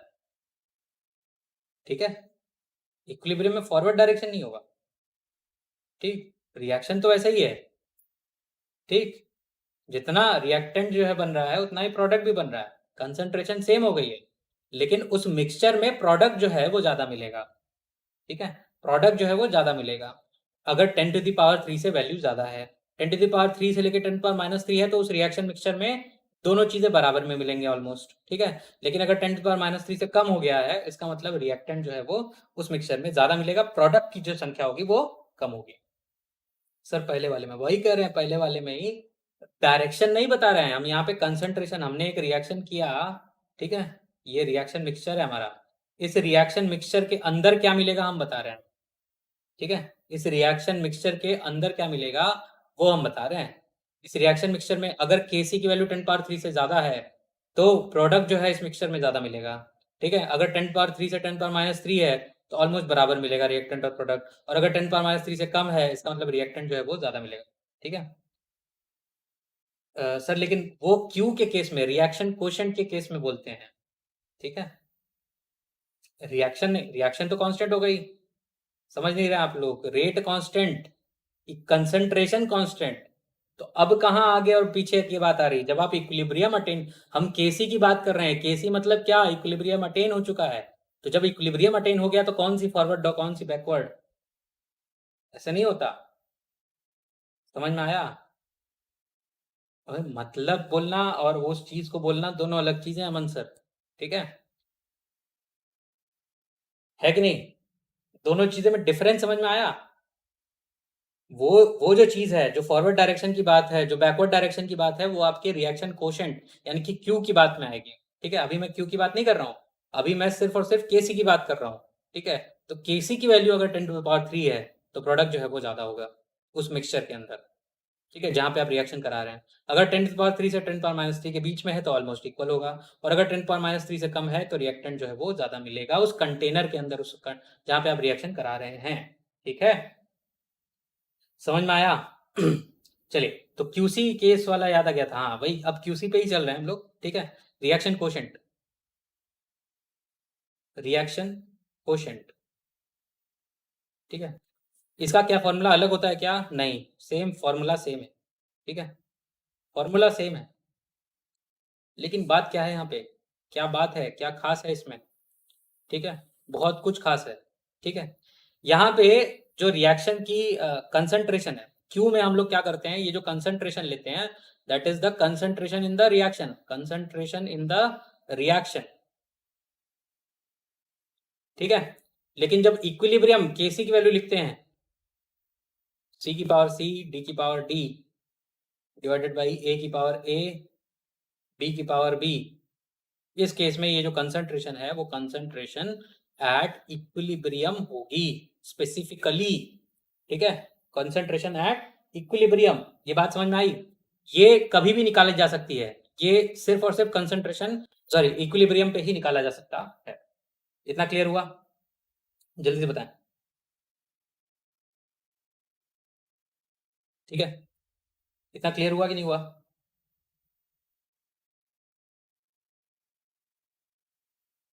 जल्दी बताएं भाई, जल्दी please.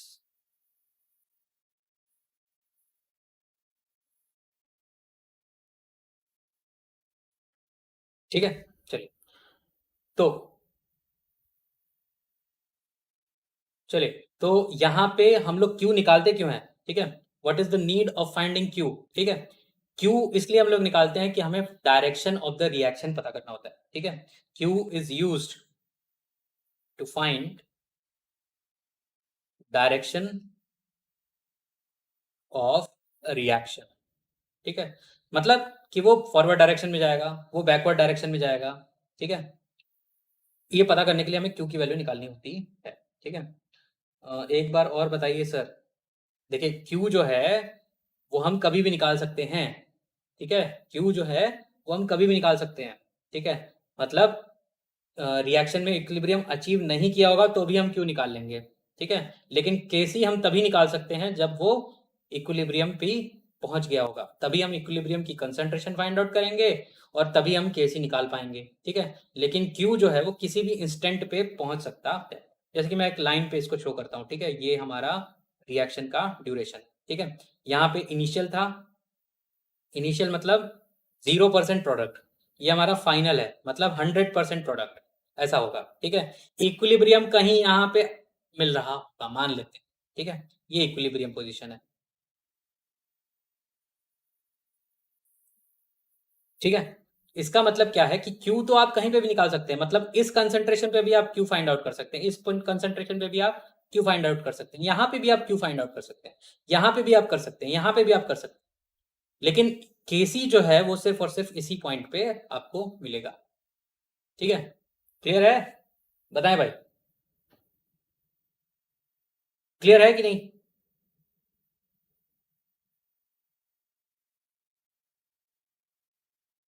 Yes, Kc is equals to equilibrium constant, Q is equals to reaction coefficient. बिल्कुल सही बात है ना? क्लियर? चलिए, तो अब कैसे फाइंड आउट करें कि किस डायरेक्शन में हो रहा हूं, है ना? किस डायरेक्शन में हो रहा है।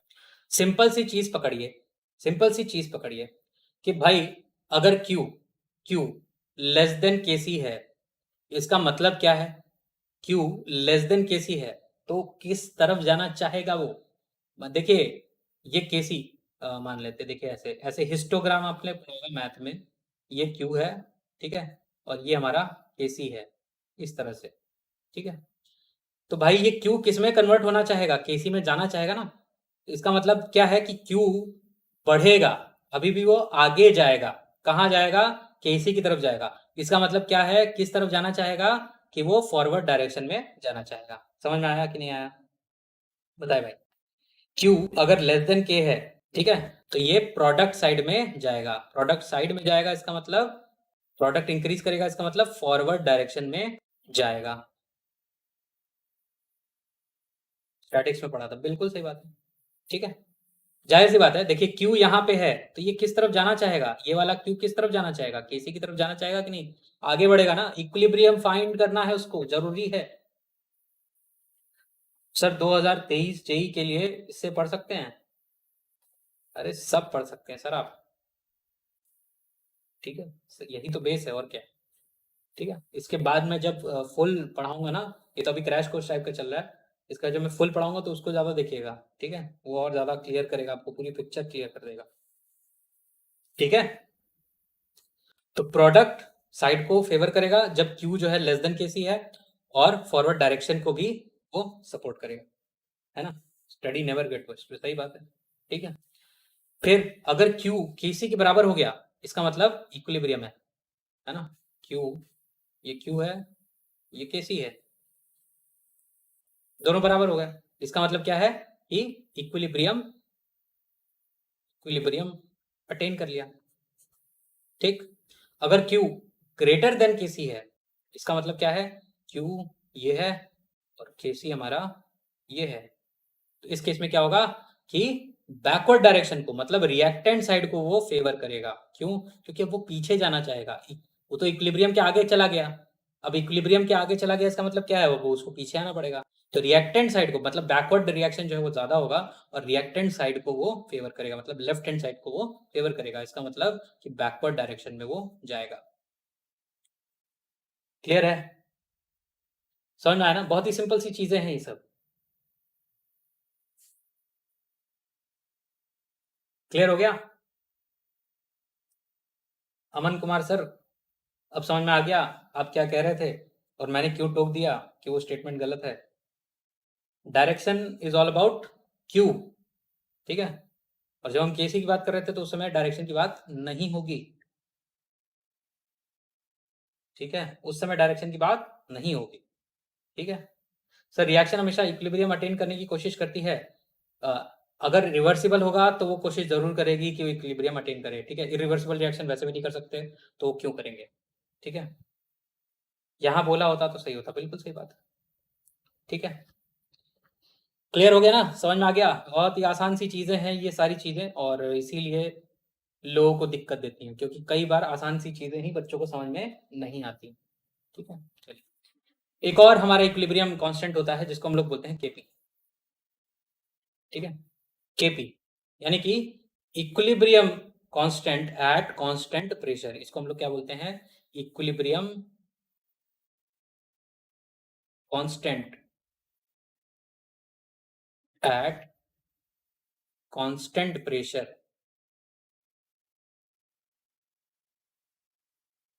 ठीक है। कोई भी हो ऑलवेज इक्विलिब्रियम होना चाहता है, बिल्कुल सही बात है, लेकिन कुछ लोग ऐसे हैं ना जो नहीं कर सकते, ठीक है।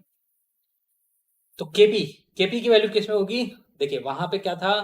कंसंट्रेशन था। केसी में क्या था? कंसंट्रेशन। तो केपी में क्या होगा? क्या होगा? पार्शियल प्रेशर होगा। पार्शियल प्रेशर क्या होता है? Individual pressure of the gas, ठीक है। अच्छा, सभी लोग मोक्ष गेन करना चाहते हैं। गेन करना और प्राप्त करना दोनों अलग चीजें वैसे, ठीक है। तो यहाँ पे क्या होगा? पार्शियल प्रेशर होगा, याद रखिए, प्रेशर नहीं होगा, पार्शियल प्रेशर होगा। तो P ऑफ C की पावर C, चीज वही है, कंसंट्रेशन की जगह बस partial pressure, P of D to the power D divided by P of A to the power A और P of B to the power B, ये हो गया हमारा Kp। ठीक है, डाल्टन्स लॉ, बिल्कुल सही बात, एकदम सही बात। ठीक है, ये कब होगा? ये तभी होगा जब AA plus BB gives CC plus DD और सभी गैस में हो।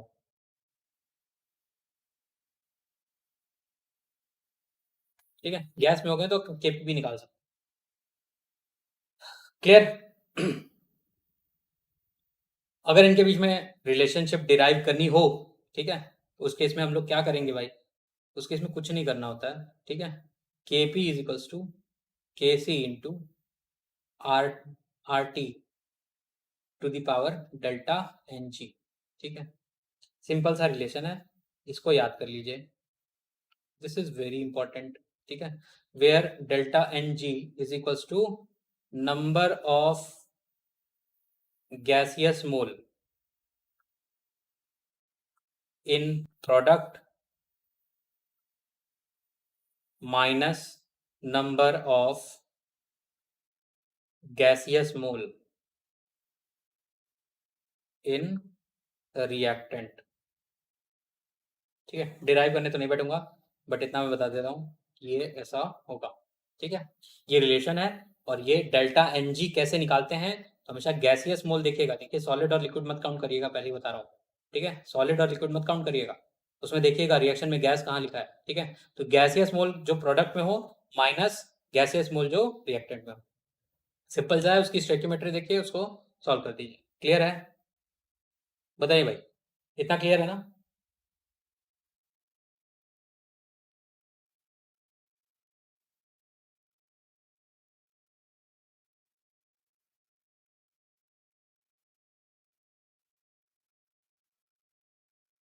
ठीक है, क्लियर है?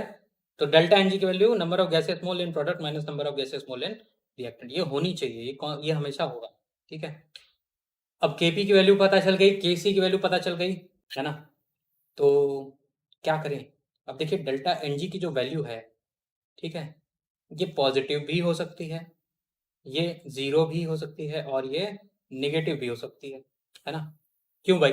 क्योंकि अगर प्रोडक्ट साइड में नंबर ऑफ गैसेस मोल ज़्यादा हो गए तो जाहिर सी बात है कि पॉजिटिव होगा।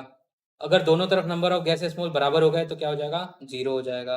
और अगर निगेटिव हो गया, इस केस में क्या होगा? नंबर ऑफ गैसेस मोल जो है वो सॉरी, मतलब रिएक्टेंट साइड में गैसेस मोल ज़्यादा होंगे, प्रोडक्ट साइड में गैसेस मोल कम होंगे, यहाँ पे निगेटिव आएगा। है कि नहीं? ऐसा ही होगा कि नहीं होगा? जल्दी से बताएं भाई, ऐसा ही होगा कि नहीं होगा?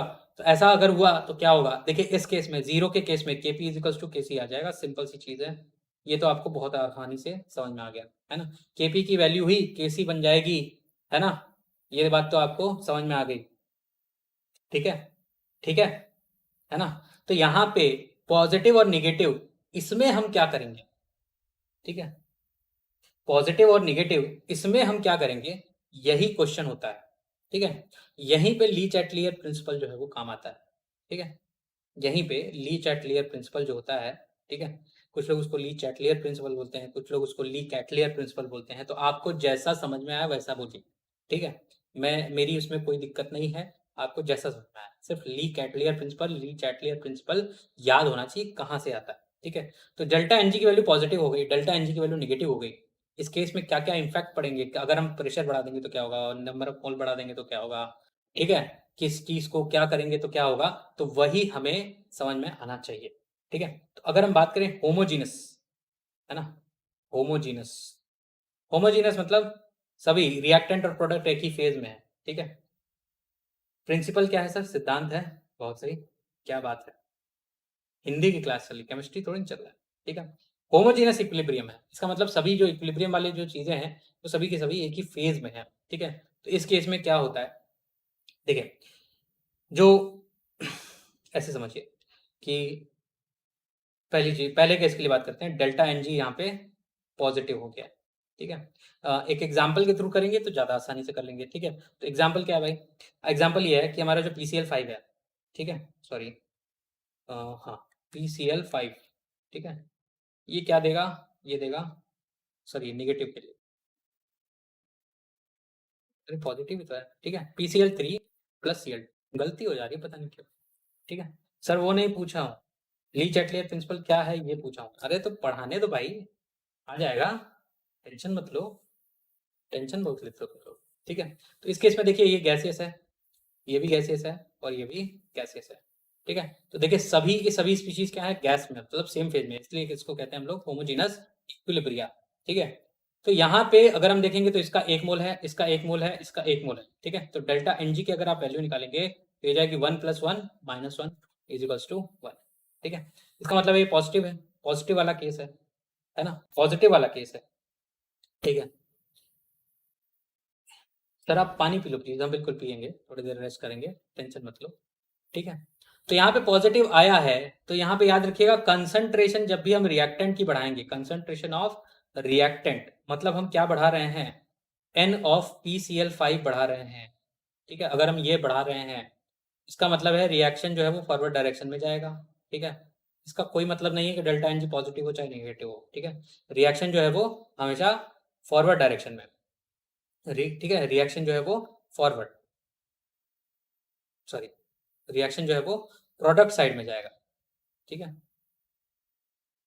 प्रोडक्ट साइड, ठीक है, या फॉरवर्ड साइड, ठीक।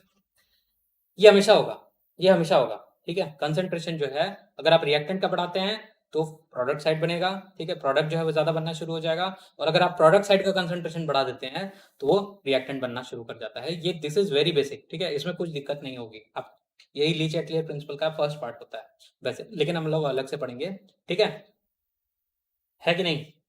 कॉन्ग्रेट्स फॉर वैक्सीन, बहुत बढ़िया, ठीक है, क्लियर है। ऐसा क्यों होता है वो भी आप समझ लेंगे, कि रिएक्टेंट में आप समझिए Q की वैल्यू, इसके लिए, इस रिएक्शन के लिए Q की वैल्यू क्या होगी, Q की वैल्यू होगी PCl3 Cl2 divided by PCl5, यही होगी Q की वैल्यू। आपने क्या किया है, Q की वैल्यू में PCl5 का कंसेंट्रेशन बढ़ा दिया, इसका मतलब Q की वैल्यू क्या हो जाएगी, डाउन हो जाएगी। डिनोमिनेटर को बढ़ाया तो वैल्यू क्या होगी, कम हो जाएगी, कम हो जाएगी तो वो क्या करना चाहेगा, उसको बैलेंस करना चाहेगा। बैलेंस कैसे करेगा कि भाई इन दोनों की वैल्यूज बढ़ा दो, तो अपने आप क्यू की वैल्यू बैलेंस हो जाएगी, है कि नहीं, क्लियर है कि नहीं, बताइएगा। इज इक्वल्स टू क्या करना है, हमें केसी बनाना है, क्यों, क्योंकि यहाँ पे इक्विलिब्रियम है, ठीक है, समझ में आया। तो अगर हमने PCl5 बढ़ा दिया तो क्यू की वैल्यू क्या हो गई, केसी से कम हो गई, है ना, क्यू की वैल्यू केसी से कम हो गई। उस केस में हमें क्या करना पड़ेगा, PCl3 की कंसंट्रेशन बढ़ानी पड़ेगी, Cl2 की कंसंट्रेशन बढ़ानी पड़ेगी, तो केसी की वैल्यू अटेन कर पाएगी, ठीक है। न्यूमरेटर को बढ़ाओ, बिल्कुल सही बात है, ठीक है। चलिए, अब हमने क्या किया कि वॉल्यूम को बढ़ा दिया, वॉल्यूम बढ़ा दिया, पूरे रिएक्शन का ही वॉल्यूम बढ़ा दिया। अब क्या होगा, अब क्या होगा, जाहिर सी बात है, वॉल्यूम बढ़ाने पे कंसंट्रेशन जो होता है वो डिक्रीज करता है ना, कंसंट्रेशन जो है वो डिक्रीज कर गया। तो क्या क्या डिक्रीज किया, सब डिक्रीज कर गया, सब डिक्रीज कर गया। अब क्या होगा, अब रिएक्शन किस तरफ जाएगा, अब रिएक्शन किस तरफ जाएगा, ठीक है, यही तो क्वेश्चन है, यही तो, यहीं पे तो ब्यूटी है इक्विलिब्रियम की, ठीक है। देखिए कंसंट्रेशन कम हो गया, ठीक है, तो रिएक्शन हमारा क्या है, PCl5 converts into PCl3 plus Cl2, इस तरफ 1 मोल है, इस तरफ एक और एक 2 मोल है, ठीक है।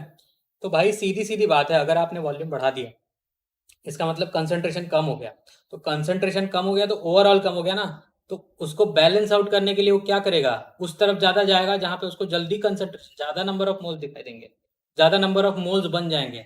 भाई इससे, इसके 1 मोल से यहाँ पे 2 मोल बन रहे हैं, बन रहे कि नहीं बन रहे, तो रिएक्शन किस तरफ जाएगा, प्रोडक्ट साइड में बढ़ जाएगा, क्लियर है, प्रोडक्ट साइड में बढ़ जाएगा। अगर हम वॉल्यूम कम कर देंगे, कंसंट्रेशन कम हो जाएगा, तो रिएक्शन जो है वो फॉरवर्ड डायरेक्शन में या प्रोडक्ट साइड में जाएगा। क्लियर है ये चीज, क्लियर है कि नहीं क्लियर है, जल्दी से बताएं भाई, ये चीज समझ में आई कि नहीं आई।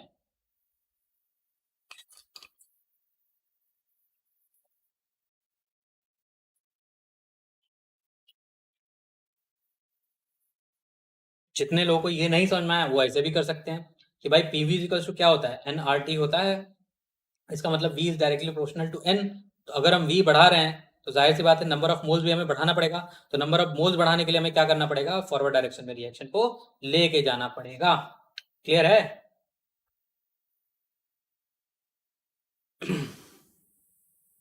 ठीक, जहां 2 मोल बन रहा है वहीं पे जाएगा भाई, सिंपल सी चीज है।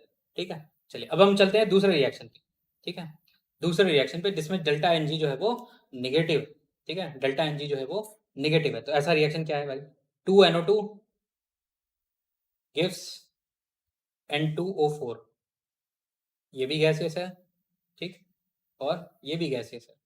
ठीक है, इस केस में अगर आप देखेंगे तो इस तरफ 2 मोल है, इस तरफ 1 मोल है।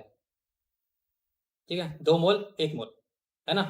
तो 2 मोल 1 मोल, तो डेल्टा एन जी की वैल्यू कितनी आ गई, 2 minus, sorry 1 minus 2, product minus reactant, 1 minus 2 that is -1, है ना। तो -1 में गया है अब। ठीक है, अगेन जब हम NO2 की कंसंट्रेशन बढ़ा रहे हैं, NO2 की कंसंट्रेशन अगर हम बढ़ाएं तो वो हमेशा फॉरवर्ड डायरेक्शन में, मतलब प्रोडक्ट साइड में ही जाएगा। ठीक है, फॉरवर्ड डायरेक्शन में मूव करेगा। ठीक, अगर हम N2O4 की कंसंट्रेशन बढ़ाएंगे, ठीक, तो वो बैकवर्ड आएगा। ठीक है, ये तो सिंपल सा लॉजिक है ना, ये तो सिंपल सा लॉजिक है, ये लीच एटलायर प्रिंसिपल का बेसिक सा चीज है। ठीक, लेकिन लेकिन अब अगर हम यहाँ पे वॉल्यूम बढ़ा देंगे, अब अगर हम यहाँ पे वॉल्यूम को बढ़ा दिया तो अगेन कंसंट्रेशन क्या हो गया, डिक्रीज कर गया। हमें क्या बढ़ाना है, number of moles, number of moles बढ़ाना है। किस तरफ रिएक्शन आएगा, रिएक्शन किस तरफ मूव करेगा, अब ये बैकवर्ड डायरेक्शन में मूव करेगा। क्यों, क्योंकि यहाँ पे क्या है, 2 मोल है, यहाँ पे क्या है, 1 मोल है। क्लियर है? जल्दी से बताएं, क्या अब क्लियर है? वॉल्यूम बढ़ाया तो बैकवर्ड डायरेक्शन में चला आया। क्यों आया, समझ में आ गया?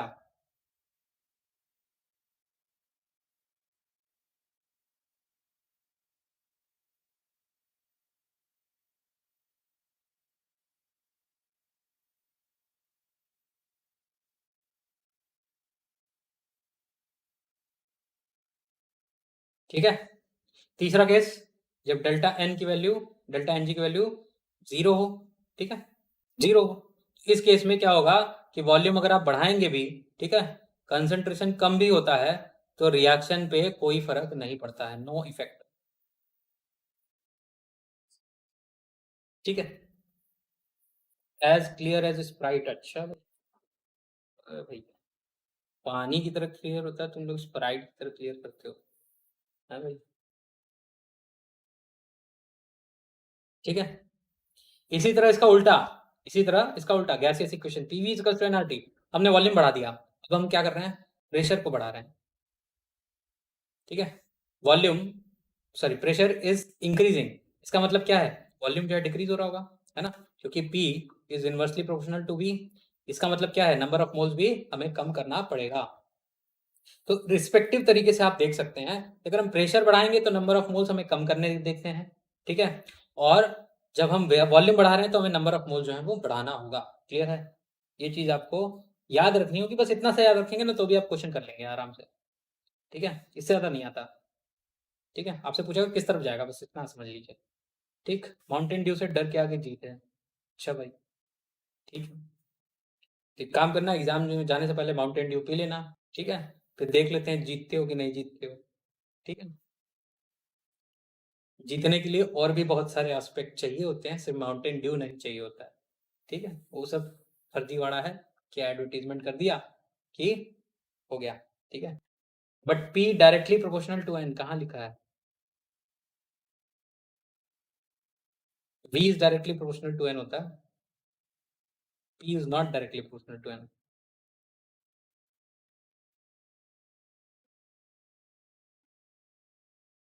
ठीक,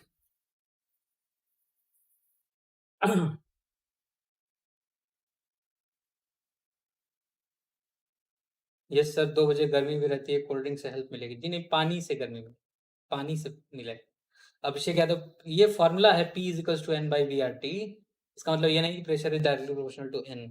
ठीक है, क्लियर? चलिए भाई, देख लीजिएगा।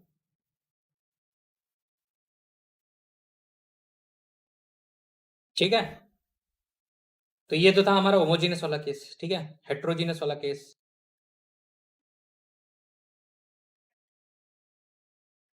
हम प्रोपोर्शनैलिटी की बात कर रहे हैं, हम फॉर्मूले की बात नहीं कर रहे हैं, ठीक है। हेट्रोजीनस, हेट्रोजीनस में क्या होगा, अलग अलग फेज में होंगे। तो हेट्रोजीनस जब भी हो तो याद रखिए आपको क्या निग्लेक्ट करना है, सॉलिड और लिक्विड दोनों को जीरो कर देना है। नहीं, इंक्लूड ही नहीं करेंगे इसको, ठीक है, इसको हमें इंक्लूड ही नहीं करना है। इसका मतलब क्या है, जैसे एक रिएक्शन है CaCO3, ठीक है, इसको जब हम थोड़ा सा हीट देते हैं, ठीक है, तो यहाँ पे क्या होगा कि आपका क्या बनेगा, CaO प्लस CO2, है ना, ये होता है सॉलिड, ये भी होता है सॉलिड, और ये होता है गैस, ठीक। इस केस में अगर हमें Kp लिखना होगा, ठीक है, Kp लिखना होगा, तो उस केस में हम लोग क्या करेंगे, प्रेशर ऑफ CO2, सिंपल, ठीक है, प्रेशर ऑफ CO2। अगर हमें Kc लिखना होगा, अगेन सॉलिड और गैस को, सॉलिड और लिक्विड को नेग्लेक्ट कर दिया, तो कितना हो जाएगा, कंसंट्रेशन ऑफ CO2, सिंपल, ठीक है।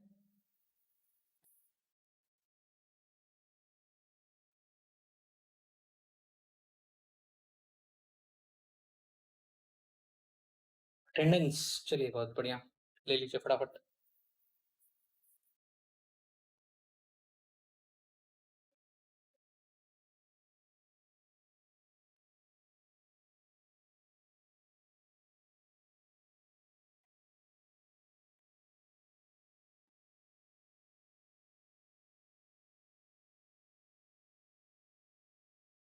एक ही बार अटेंडेंस दिया करिए, बार बार नहीं, ठीक है।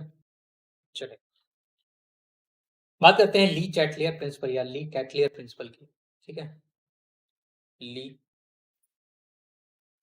कैटलियर प्रिंसिपल।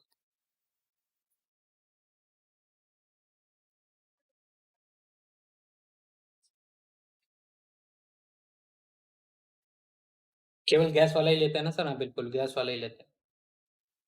वंस मोर सर, क्या वंस मोर क्या,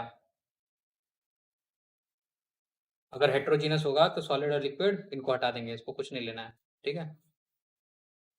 तो इस रिएक्शन में देखिए CaCO3 हमारा सॉलिड था, CO हमारा सॉलिड था, लेकिन Kc में हमने सिर्फ कंसंट्रेशन ऑफ CO2 ही लिया, ठीक है। सर अभी कितना बचा है, बस अभी मान लीजिए 20-25 मिनट और, ठीक है। केमिकल इक्विलिब्रियम है बस ये, ठीक है, इसीलिए हमने कहा था केमिकल और आयनिक अलग अलग करेंगे, नहीं तो बहुत बड़ा हो जाता, ठीक है।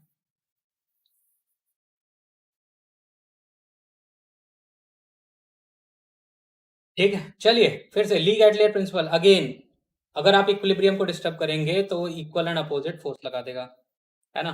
जैसे कि हमने वही चीज बात की थी स्टार्टिंग में भी, और फिर से वही बात करेंगे कि एक हमने रस्सी वाले को मेले में चलते हुए देखा था, ठीक है, ये हमारा रस्सी वाला इंसान है जो कि रस्सी पे चल रहा है डंडा लेके, ठीक है, हाथ में डंडा लेके चल रहा है, ठीक है,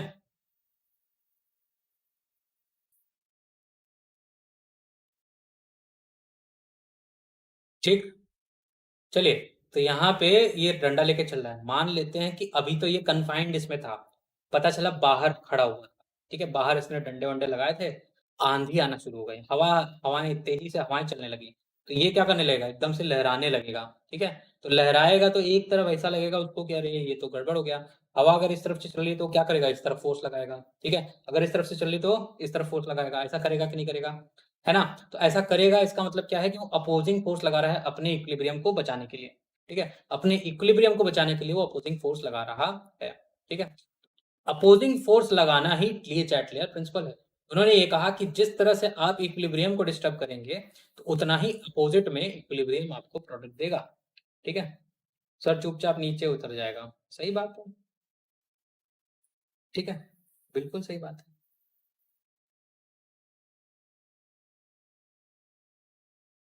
ठीक, कहाँ से हो आप, मैं कहाँ से हूँ, अच्छा, ठीक, ठीक है भाई, यही कर लो पहले तो, है ना, ठीक। तो ली चैटलियर प्रिंसिपल यही कहता है कि जब भी आप इक्विलिब्रियम को डिस्टर्ब करेंगे, ठीक है, तो सॉरी इक्विलिब्रियम उतना ही अपोजिट में आपको रिएक्शन देगा, रिएक्शनरी फोर्स है एक तरह का, ये यहाँ पे रिएक्शन मिलेगा, ठीक है, रिएक्शन ऑफ एक्शन। ठीक, तो देखिए कोई भी रिएक्शन है कि ए टू बी जा रहा है, ठीक है, इक्विलिब्रियम है, इक्विलिब्रियम है, ली चैटलियर के लिए हमेशा इक्विलिब्रियम का होना जरूरी है। ठीक है, तो ए टू बी अगर जा रहा है तो अगर हम ए की कंसंट्रेशन को बढ़ा दें, ठीक है, तो जाहिर सी बात है इक्विलिब्रियम डिस्टर्ब हो गया। इक्विलिब्रियम डिस्टर्ब हो गया तो क्या सोचेगा कि भाई ए की कंसंट्रेशन ज्यादा हो गई है, जल्दी से इसको बी बना दो, तो क्या हो जाएगा, बी की कंसंट्रेशन को वो बढ़ाने लगेगा, मतलब रिएक्शन को फॉरवर्ड साइड में लगेगा। ठीक है, अगर आपने बी की कंसंट्रेशन को बढ़ा दिया, यानी कि प्रोडक्ट की कंसंट्रेशन को बढ़ा दिया, तो क्या सोचेगा, अरे प्रोडक्ट ज्यादा बन गया है, अच्छा नहीं लग रहा, इसको रिएक्टेंट बनाओ, तो क्या बनेगा, ए की कंसंट्रेशन को वो बढ़ाने लगेगा, यानी कि वो क्या हो जाएगा, बैकवर्ड डायरेक्शन में आना हो जाएगा। ठीक है, इक्विलिब्रियम गेन करने की कोशिश करेगा, बिल्कुल जैसे ही आप डिस्टर्ब करेंगे उतना ही वो अपोजिट करने लगेगा। ठीक है, सेल्फ एडजस्टमेंट, ठीक है, इसको सेल्फ एडजस्टमेंट या री एस्टेब्लिश इक्विलिब्रियम दोनों कह सकते। ठीक है, ठीक है, ठीक, कुछ लोग काउंटर बोलते हैं, कुछ भी बोलिए, जो समझ में आए वो करिए। ठीक है, रिएक्टेंट की कंसंट्रेशन बढ़ाई तो प्रोडक्ट, प्रोडक्ट की कंसंट्रेशन बढ़ाई तो रिएक्टेंट, पहला चीज तो समझ में आ गया होगा, कंसंट्रेशन वाला कोई दिक्कत नहीं है। जब हम इफेक्ट ऑफ टेम्परेचर, टेम्परेचर अगर हम बढ़ा देते हैं, ठीक है, तो दो चीजें हो सकती हैं, या तो एक्सोथर्मिक हो या तो एंडोथर्मिक हो। तो एक्सोथर्मिक रिएक्शन हो अगर, एक्सोथर्मिक रिएक्शन, सॉरी, हो भाई स्पेलिंग ही गलत होने लग गई आजकल तो, एक्सोथर्मिक। ठीक है, इस केस में क्या होगा, हीट निकल रही होगी, है ना, हीट निकल रही होगी, यानी कि A gives B plus heat, ऐसा होगा, है ना। तो जाहिर सी बात है अगर आपने टेम्परेचर बढ़ाया है, कोई एक्सोथर्मिक रिएक्शन है, तो हीट कहाँ है, प्रोडक्ट साइड में, टेम्परेचर आपने कहाँ बढ़ाया है, रिएक्टेंट साइड में, है कि नहीं, रिएक्टेंट साइड में आपने टेम्परेचर बढ़ा दिया, तो हीट को क्या लगेगा, हीट को क्या लगेगा कि भाई इस तरफ हीट ज्यादा है कि नहीं, तो अपनी हीट क्या करेगा, कम कर देगा, कम कर देगा, तो क्या एक्सोथर्मिक ज्यादा होगा क्या, नहीं, अब ये क्या करेगा, बैकवर्ड में आ जाएगा, बैकवर्ड में होगा। ठीक, लेकिन अगर आपका एंडोथर्मिक रिएक्शन है, एंडोथर्मिक रिएक्शन है, ठीक, तो ए प्लस हीट गिव्स बी, अब आपने टेम्परेचर बढ़ा दिया, टेम्परेचर बढ़ाया तो हीट बढ़ी, इसका मतलब क्या है, रिएक्टेंट साइड बढ़ा, है कि नहीं, रिएक्टेंट साइड बढ़ा, इसका मतलब वो किस में जाएगा, प्रोडक्ट में, तो ये किस में जाएगा, फॉरवर्ड डायरेक्शन में जाएगा। क्लियर है, बताएं भाई, एक्सोथर्मिक एंडोथर्मिक समझ में आया कि नहीं आया।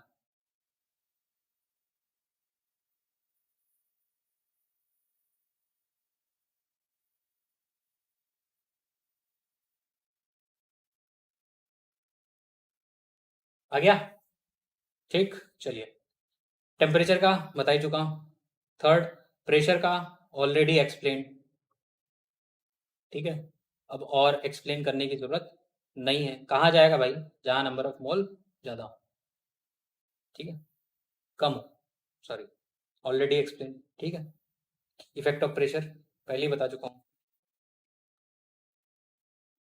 ठीक है, प्रेशर बढ़ाइए, लेसर नंबर ऑफ मोल जहां पे होंगे वहां जाएगा, ठीक है, प्रेशर घटा देंगे तो जहां ज्यादा नंबर ऑफ मोल्स होंगे वहां जाएगा, ठीक है, और लास्ट,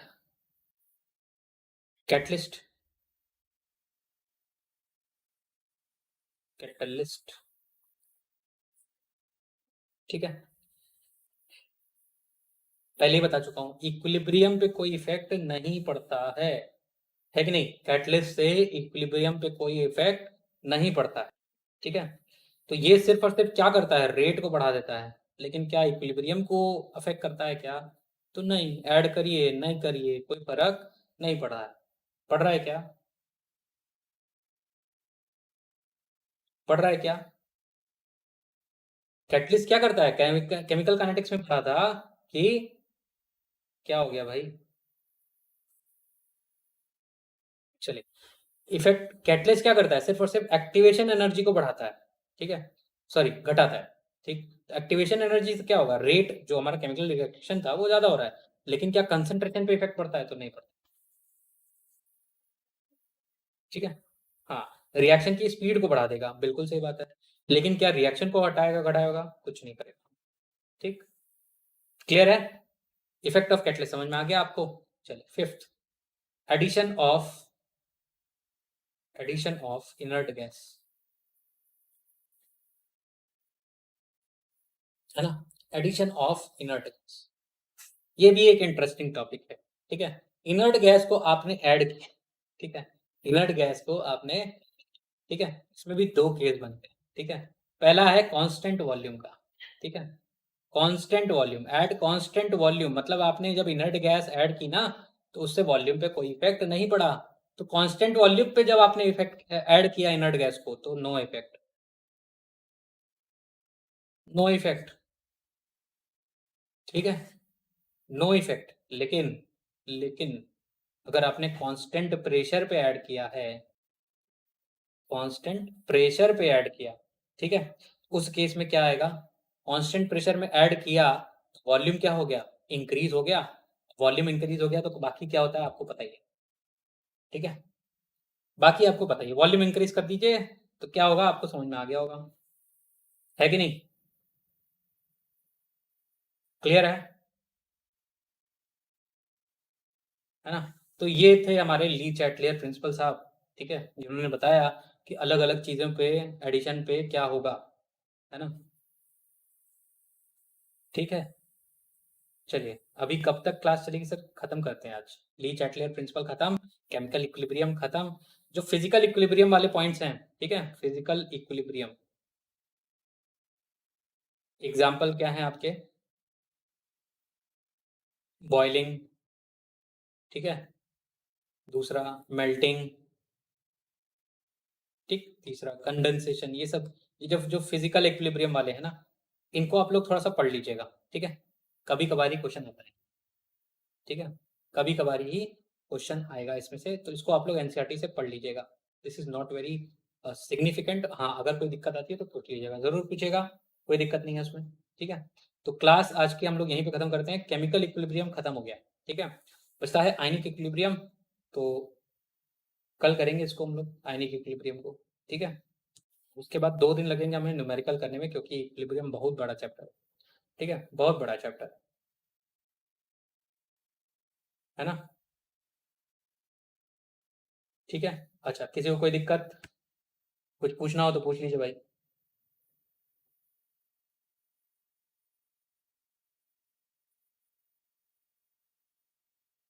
कुछ पूछना हो पूछ लीजिए। सर ये तो बहुत इजी लग रहा था आज तो, बिल्कुल ही, हमने तो कहा ही था इक्विलिब्रियम इजी है, आप ही लोग उसको बहुत टफ टफ टफ टफ बोल रहे थे, पता नहीं क्यों। इक्विलिब्रियम तो इजी है, समझने की बात है बस। सर इनर्ट गैस क्यों ऐड करेंगे, डिपेंड करता है कंडीशंस के लिए, रिएक्शन को ऑकर कराने के लिए। ठीक है, या हम चाहेंगे कि जो प्रोडक्ट बन रहा है वो बाहर के एनवायरनमेंट से कोई रिएक्शन ना करे, इसके लिए करते हैं हम लोग। ठीक है, इसका दाम तो क्वेश्चन में होगा। अरे सर, आप लॉग टेबल कब पढ़ाएंगे, कल, लेक्चर की स्टार्टिंग में ही हमने बता दिया, कल पढ़ाएंगे हम लोग। क्लियर है, लॉग टेबल नहीं पढ़ाएंगे, बस इतना बताएंगे लॉग टेबल देखते कैसे, बस बात खत्म, उससे ज़्यादा हम नहीं बता सकते। ठीक है, पूरी चीज़ तो हम नहीं बता पाएंगे, बहुत कॉम्प्लिकेट हो जाएगी, फिर हम लॉग ही पढ़ाते रह जाएंगे। ठीक है, बस लॉग टेबल कैसे पढ़ते हैं, ठीक, क्या क्या होता है उसमें, कैसे पढ़ते हैं, बस बात खत्म। क्लियर, और कुछ, किसी को कुछ पूछना है।